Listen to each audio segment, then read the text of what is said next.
Well, here we are on the Van Donk porch, and Job just found his original email to me, and he was looking for John's original email to him. Haven't found that yet, but we just had breakfast with a friend and are now watching some Canada geese fly over the lake.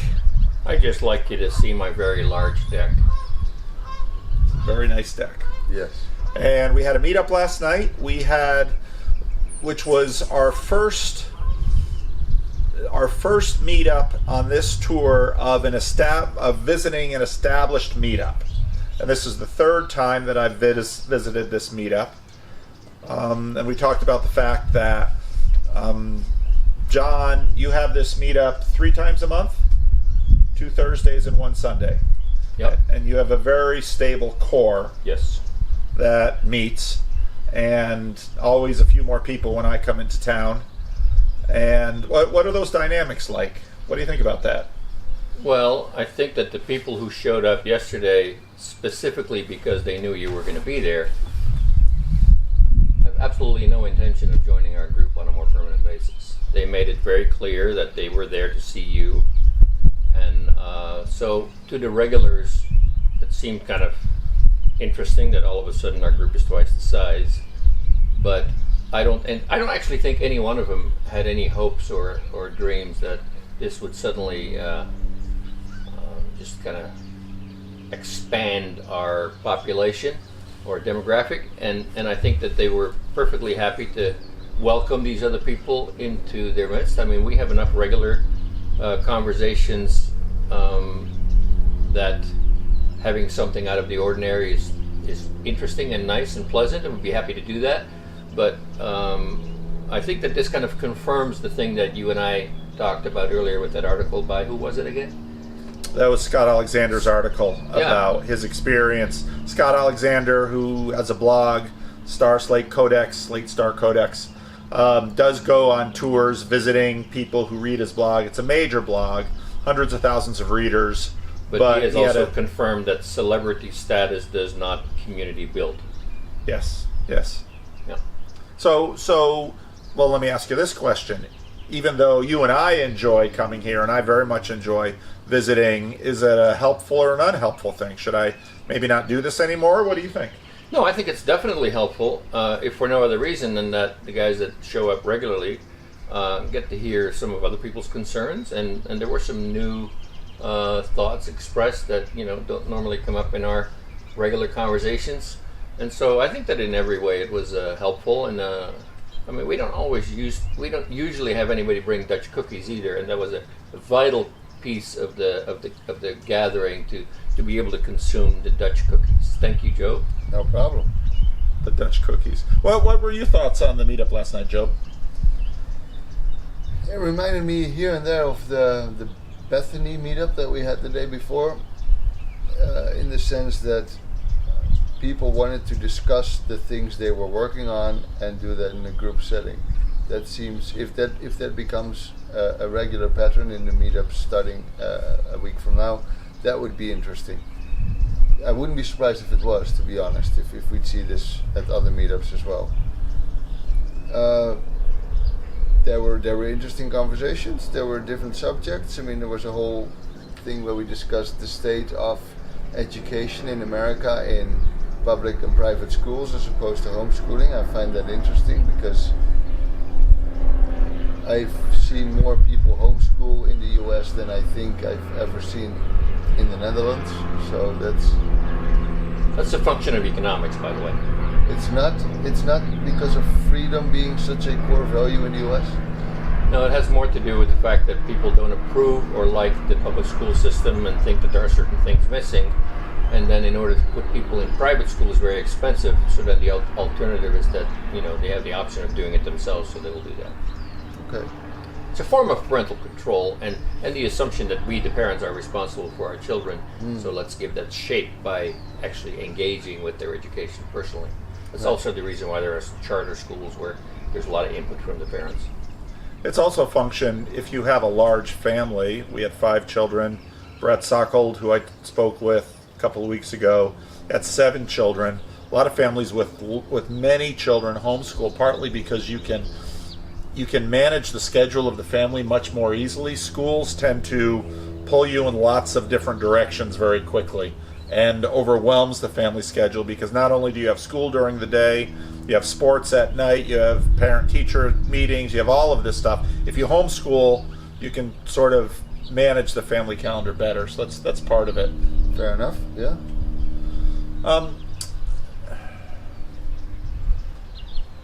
Any other comments? I'm trying to think. I had some other thoughts too on, and I shared those a little bit this morning. I think one of the things that I'm learning in these meetups is that a question and answer format is a very helpful aspect rather than speech giving. Now, I of course have to take full responsibility that I have a YouTube channel. A significant part of it is me just rambling on and on. I loved how one individual said, "Yeah, I watch Peterson, I watch Peugeot. Your videos are kind of 2 hours long of you rambling." And he still showed Nobody up agreed with him, though. No, that was kind of an isolated observation. But You have experimented with clips, so in that regard, that's true. That's true. I do commentary on clips, but thinking about how in a good meetup, it very much is about a conversation, not here's a trapped audience for whatever it is we want to get off our chest. I think we have YouTube for that. But it is nice to have people inquiring of one another. I've got this, I heard this, I have this question, I'd like you to speak to this. I think it puts the person from whom, it gives people to participate in the different roles of a conversation, allows different people to be experts, and they might just be expert in themselves or their own experience, but it gives a certain amount of elevation and weight and authority to what they're sharing.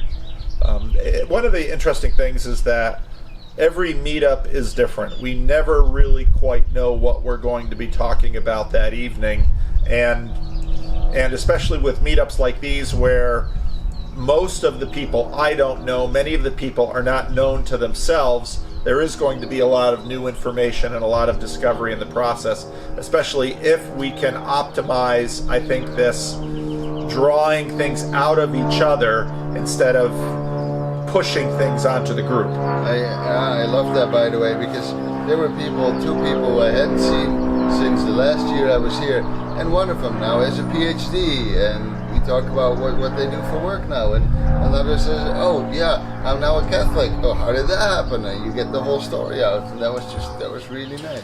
I think the other thing to observe here is that this protocol that you propose, that we go for 2 hours and then we get up, take the picture, and then we can kind of regroup and find each other in a different way to see how long people actually stayed after that moment. The meeting is officially over at 9 o'clock, and if Adrian hadn't kicked us out of the place, we have a security guy person here who knows that on the schedule it says that we reserve the room from 7 to 10, and at 10 o'clock you're going to be out of there. So yeah. And he had fun with us, so that was good. But to see how intensely people got engaged and how they found each other in certain ways, and you can really tell that a lot of really quality stuff happened after the meeting was officially over. Yes. And that was a beautiful thing. I think my experience has been that there are many meetings in which the most important conversations come in the second half, after the official meeting, when on the basis of what they've heard in this meeting, there's a discovery, there's a desire to know, Connect. and therefore there's the experience of wanting to be known. And I think that's vitally important. I think in a YouTube generation where we have, obnoxious Reformed pastors, spewing their stuff endlessly, rambling on YouTube. Rambling is the word. Yeah. I think to want to be known is a valuable piece of what we're playing with. That someone will that there's the possibility, there's a potential that when they come to a meeting, they will want to be known, and they will have an opportunity to share. and they might not have a PhD or expertise in a certain field or have written a book. But they're on a journey. But they're on a journey, and they're an expert of their journey, and what they have learned is desired by the others in the group. I mean, and even in churches, that's often very difficult to experience, because so often in churches there's the pastor or the Bible study leader or the authority. This gives the other people who come to the group their opportunity to be the giver and to be the generous person in terms of what they've learned. As opposed to being on the receiving end all the time. Yeah. Right. One thing I did notice, by the way, at last night's meetup is there was a common pattern of people saying, I started listening to Jordan Peterson, he got me interested in the Bible. It wasn't so much, where's Peterson now? No, he did this thing and I'm still working on the effects of what that did. Yeah. That Good was point, yeah. that was Very interesting. One of the things that we've noticed in our own Sacramento meetup too, even though we're called a Jordan Peterson meetup, we might change it to a Jordan Peterson style meetup.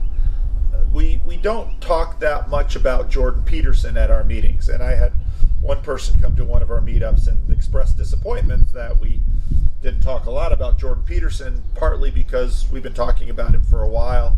But again, the contribution has been much more that he initiated a space in which people could explore not only his work, but Jonathan Peugeot often comes up regularly in these meetings. The impact of his work has been significant, but also getting into other authors, Nietzsche, Dostoevsky, Solzhenitsyn, many of the others that Peterson has opened people up to, and then others still. We often come to these. We had a good conversation with someone about the work of Nassim Taleb in the after meeting last night, and I found that very, very helpful. I almost always come away from these meetings having learned more and grown more. But we also really appreciate the Jordan Peterson continuity that you bring to the event by wearing your lobster socks. I don't know. I'm not wearing them now. But no, yeah. but this is not a meetup. Right. But I want to thank you for creating that continuity by wearing your lobster socks. Well, thank you, John. I appreciate that. We should probably make them feature more prominently in a future comment video, so that other people who are now watching and are eagerly anticipating, the being lobster shown socks. these lobster socks, I do expect you to. When we're doing meetups every night, those socks could get A little raunchy. Yeah, not terribly. I'll have to purchase more of them so I can wear them every night. Thank you. Speaking of, next meetup won't be until a week from now, so these types of report videos, delightful as they are, will come to a halt now. Screeching halt. Yeah. Delightful as they are, and I now use my one trick of turning the camera on early to catch Van Donk and Job and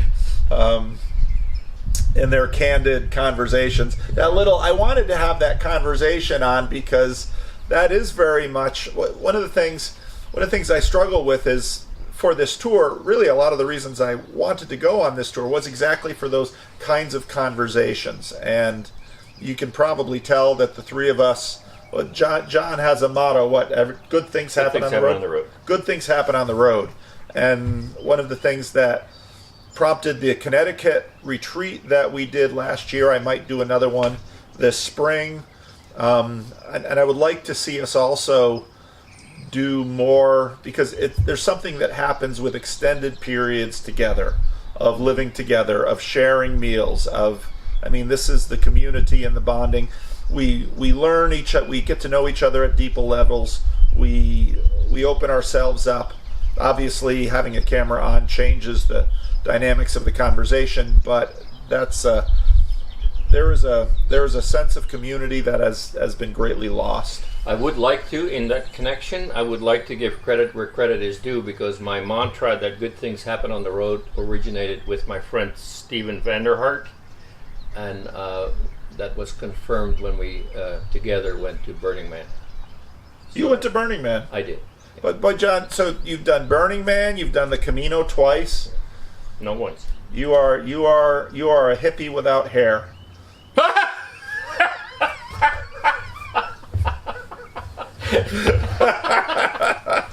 Onto the barricade. No, but Steph has been my traveling partner for several of these kinds of events, and I'd like to give him at least a credit for originating the phrase "good things happen on the road." Okay. Yeah, that was his mantra when he was a youth pastor, and he's proven that to be very beneficial in many different ways. So. All right. Any other things that I'm not thinking of? Thanks for breakfast. Appreciate it. Well, you're welcome. We've this has been an experience for Job. Job has seen new sides of America, diner culture. Yeah. We eat very healthy. Abundance of food. Yeah. Yeah, it's been amazing. What just the ways that this country has a relationship to food, to cars. It doesn't stop just blowing me away. It's so different.